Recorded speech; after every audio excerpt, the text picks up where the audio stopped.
Get out here! We need you! June almost shouted something harsh at Vic, but he didn't feel upset or angry. Instead, he felt happy, elated, overjoyed. She needed to know what he could be so happy about. They'd lost Joey. If he was happy about the ship getting repaired, she'd make it a point to make the rest of his life as miserable as it could be. She exited the room she shared with Joey and saw Vic carrying a naked body covered in bright pink flesh like a newborn. It almost looked like a giant baby. What's that? Plupanu, Lou, Dexter, Argmon, and even Bob stood at the top of the stairs. Vic didn't answer, but moved into the room with the medical pod. June, open this thing up! We don't have time to talk about this! It's Joey! That's all the prompting she needed.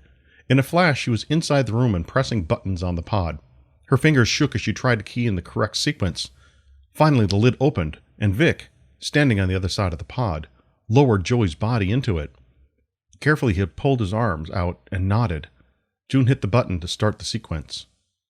How? I don't know. I don't care. Plu said something about them surviving and getting back to the pool. I guess it was like some sort of embryonic bath or something and kept him alive. June shook her head. She couldn't process this. Just an hour before, Joey was dead. And now he was alive? And in their medical pod? She sat on the seat next to the pod and put her face in her hands. Vic put his arm around her as he sat down next to her. Hey, it's going to be all right. We got the kid back. This is all going to work out. She pulled away and punched Vic. Is that all you care about? It's your fault he almost died in the first place. You're just happy Joey didn't die because you couldn't live with the guilt. Admit it. Hey, I care about that kid as much as you do. Not in the same way, but that doesn't mean I don't care about him. That's not fair to say things like that.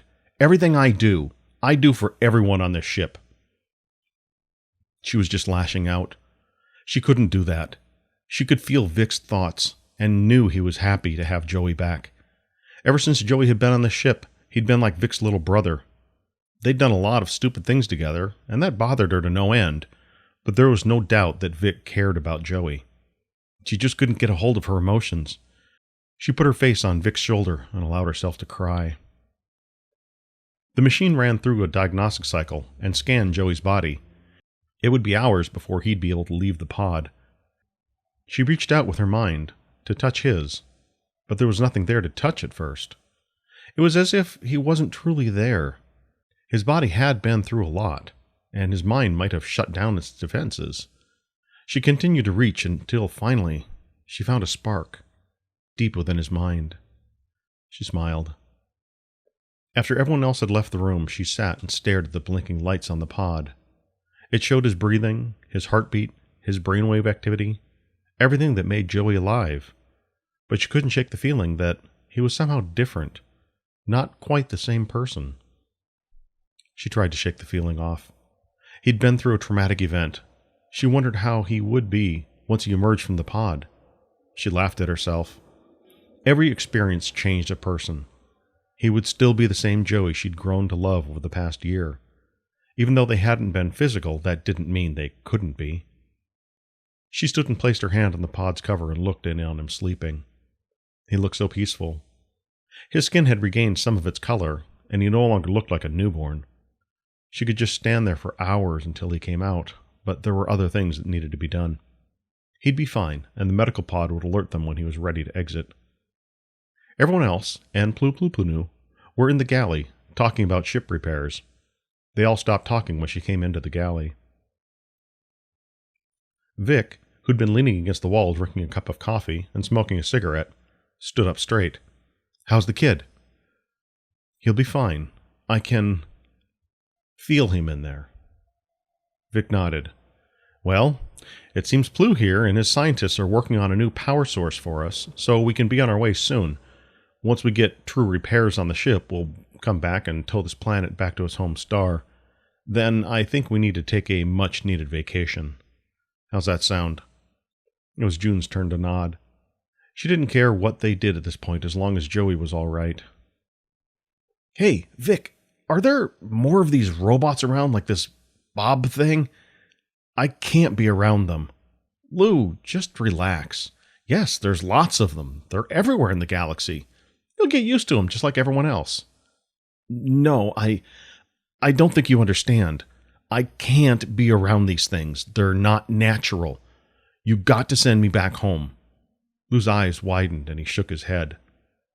I told you already, that isn't going to happen. Well, you don't have much of a choice now, do you? What are you going to do? Stay here with Plu inside this planet? Lou looked at Plu Plupanu. Could I? You are more than welcome. All of you could stay, in a fashion. While you were all inside my guard, I was able to scan your bodies. I could make replicants of you that all of you could stay here. Perhaps my world would benefit from your combined knowledge. You would, in a manner, live forever. I can stay here? Count me in. That sounds great. Everyone sounded happy about somehow being part of this planet, and a flurry of questions came forth. Count me out, June said. That brought silence to the room once more. I'm sure all of you will be fine with copies of you made, and the chance to be immortal, but count me out. I've only got one life to live, and I don't want to think about having a copy of me out there, as what it's doing. Of course, I would never impose on you, June Miller. I only extend the opportunity. If you change your mind, I will always remember you. It all sounded too weird, and she could never have another of her wandering around out there. Plu Plupanu didn't understand what it was like to be an individual, a one-of-a-kind. Perhaps he never would. The rest of them all seemed happy to be copied, and Lou wanted to stay. Perhaps they could change the isolated culture that had formed inside this planet from a single being, but she wanted no part of it. She just wanted Joey back, and they could be on their way. They all continued to talk and eat and wait. June tuned out most of it. She had stood by Dexter, who'd hugged her leg several times. She leaned down to kiss him on top of his head. Eep, beep, beep. Thank you, Dex. That means a lot. Muffin beeped. Victor, repairs are underway. I have determined that the power source will be compatible. We will not move quickly, but we will be able to get to the Bomda system to have repairs fully completed. Oh, no, we can't go there. It's the closest system, Victor. I won't be able to make it any further. Speaking of Bomda, where's that sheriff? He went to the pole, and the scientists opened the port to allow him to leave, Plu Plupanu said. Vic nodded. Okay. That means he's out there waiting for us to leave. The only way we're going to get to the Bomda system to get repairs done is if we have a distraction. Plu, those ships of yours, can they fly outside your planet? Plu Plupanu closed his eyes for several long moments. For a short time, yes. Great. I think I have a plan. We're going to need a few of your ships and guards once the acid rat is ready to go. Vic snuffed out his cigarette. What's this about the acid rat being ready to go? Joey had sneaked up behind them all. With a blanket wrapped around him, he stood behind June in the doorway. Kid! Eep, beep, beep! Joey Provoski, you were up and looking well. June didn't know what to say. She just turned and wrapped her arms around his neck and started crying. He hugged her back with his handless left arm, his right hand holding the blanket. She wanted to hold him forever, but she could feel his strength leaving his body. She wanted to curse either the medical pod or Muffin for not alerting them that Joey had already come out. She should have been down there next to him. Other than having no hair on his head or body, he looked perfectly fine. I'm kind of hungry. Did anybody cook? June, after releasing Joey, turned to see if anyone had cooked anything. They were all in the galley, but she hadn't seen if anyone had cooked. Although there was food on the table, it looked as if no one had bothered to eat anything. I can fix you a plate of food. Someone get up and let Joey sit down. Lou started to stand up, but Joey motioned for him to stay sitting. I think I'll just go sit down in the lounge. I would like the opportunity to speak with you about what happened, Joey Provoski. Would now be a good time to talk? Joey shrugged and turned to go into the lounge. He walked as if his body were ready to give out. He must be in a lot of pain, but reaching out and touching his mind, she could tell that he was just tired and not in any real pain. It was weird seeing him without his artificial hand. They would have to get him a new one. The old one must have been either melted off or fell off when the star had reignited. June brought Joey a plate of food. He set it on his lap and began to eat. June started to sit next to him. June Miller, If you would excuse Joey Provoski and me, we need to talk about his situation. I think it is something we should talk about alone. But, Joey shook his head. We won't be long, I think.